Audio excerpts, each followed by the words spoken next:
Hey there, it's Cameron from Cameron Drums, and today I want to talk about my favorite piece of gear that I own. This is a piece of gear that is hotly debated, though everyone pretty much agrees that you need one, and if you have a bad one, it's gonna really inhibit your playing, and if you have a good one, then it's either gonna help you be solid, or it's gonna not do much for you. It depends on the level you're at, right? So this particular piece of gear, if you're a beginner level, it's not gonna matter to you as much if you get into this upper advanced piece of gear that I'm gonna talk to you about.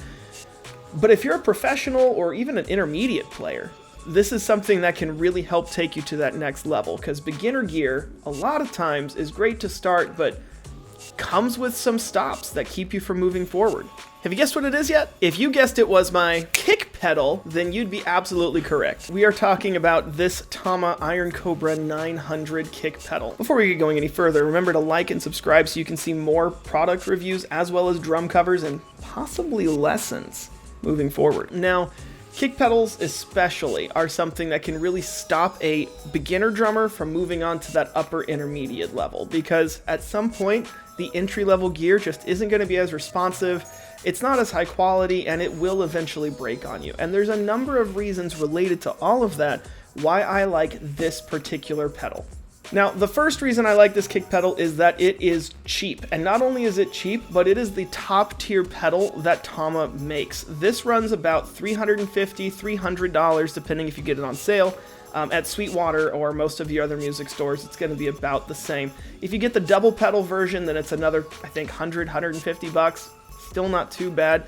And that means you can get a double pedal Iron Cobra 900 for the same price that you could get a single pedal DW 5000. I'm just gonna let that sink in there. You can get the top line Tama Iron Cobra pedal for less than you can get the mid tier, or I guess second from the top tier, DW pedal. And honestly, they're not that different in performance. This pedal is used by professionals just as much as the 5000 and 9000 are used by professionals. Now you might be thinking, sure, but typically with drum gear, higher cost brings higher quality, and you'd be absolutely right. But with this pedal, that's not the case. This pedal gives you the same top tier quality and even the same top tier, if not more, features than other pedals that are more expensive than this here pedal. And that brings me to the second reason I really like this pedal, the features on it. And when I get a second, I'm going to do some close-up footage for you, but really quick, I just want to point out a few things that you can see from afar. First of all, you've got this really strong, high-quality spring. You've got your cam, which you can get in two models. I chose the Power Glide model, but I'll be honest, I'm not sure how much of a difference it's going to make for the everyday person. If you're a professional, you play drums all day, every day, then you might want to choose between the Power Glide, or I think it's called the Rolling Glide. I like the Power. It's just got a little bit more of an angle so that when you get past that initial curve, you get a little bit faster kick, so it builds into your momentum. Another thing that I really like is that it's got the double chain. I like chain drive pedals. I've played on one or two belt drive pedals and it wasn't my thing. Haven't played on direct drive yet, so I can't compare it to that. But you get a really solid kick with this double chain drive. It just feels like a solid pedal that I don't have to worry about babying. I can play as hard as I want, as fast as I want. It's gonna hold up to it. Another thing I really like about this pedal is that it has kind of an extended footboard feature. You can see that the footboard digs into the heel plate a bit, giving you that extra inch or so of foot pedal. And it's not a true extended footboard. For that, you would have to go for their Speed Cobra lines, but it's better than nothing, and you get that extra little bit of leverage that can really help when you're trying to play fast or responsive. Next, you've got the spring tensioner, which can be tensioned two ways. First of all, you can just obviously pull it down and spin it as fast or as much as you need to at one go, but it also has a self-locking mechanism that does quarter turns. So if you want to adjust just by quarter turns, you can do that and not have to worry about it slowly loosening over time.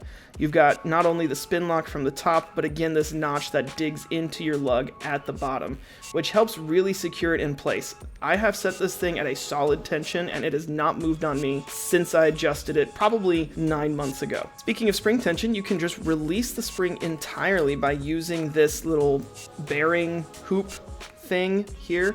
It's really simple to use. It just slides right on and off, but at the same time, it has never fallen off on me. It goes on really securely. I've been playing this pedal for over a year and it has never once come off on me while I was playing. It has only come off when I have deliberately taken it off. You've also got some really easy adjustments if you want to adjust the angle that your beater sits at rest. It's really simple and easy to do that. Just a drum key, and you even got some notches here so that you can remember and mark exactly where you had it if you need to change it. You've got a really nice rubber foot here so that you don't damage your bass drum hoop, but you know, most pedals come with that today. Now, all of this aside, there is one thing on this pedal that I think is kind of gimmicky and one thing that I don't really care for. The first one, the gimmicky thing, is this Cobra coil, I think they call it. The idea is that it helps push the pedal back up for you, so you don't need to worry about it coming up on its own.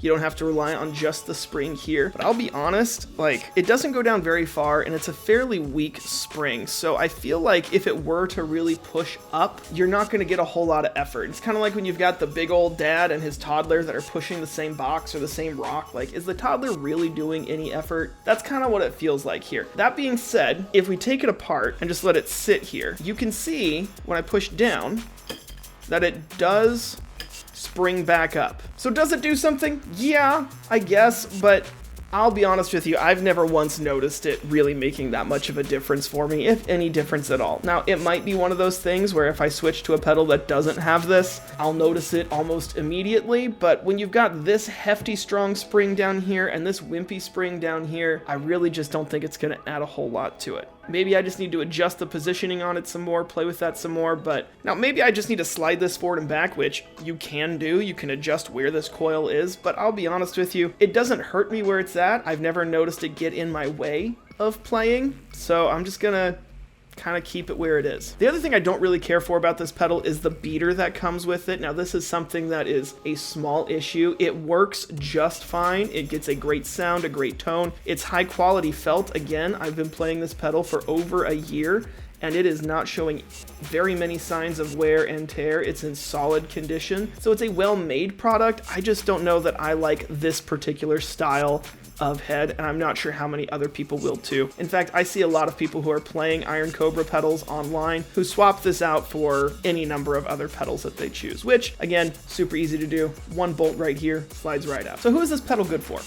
I would say everybody, beginner through professional. If you're a beginner, this pedal is simple enough to adjust and manage that you're not going to get lost in all the features, and you can figure out really easily what features and what tensions and everything on this are going to work for you. Plus, it's cheap enough that if you are a beginner, you can still afford this, and it'll probably be the last pedal you ever have to buy. But it's also a good product for intermediate and advanced players. The quality is strong enough that I'm not worried about it breaking, like, ever at all. I'm not worried about it wearing down. I mean, again, after a year of frequent and heavy use by me and my students, there's very little signs of wear. A little bit of the coating right where my toes press down into the pedal has come off, but if I'm not looking for it, I'm not going to see it. And if that's the only durability complaint that I have, I think this thing's holding up pretty well. For professional and gigging players, this comes with a nice hard case that it sits in. It comes apart really easily, fits in that case really nicely. It's lightweight, but also very durable, so you don't have to worry about this jostling around in there or really causing any problems. This, I think, is the perfect drum pedal. You cannot convince me otherwise. This is going to meet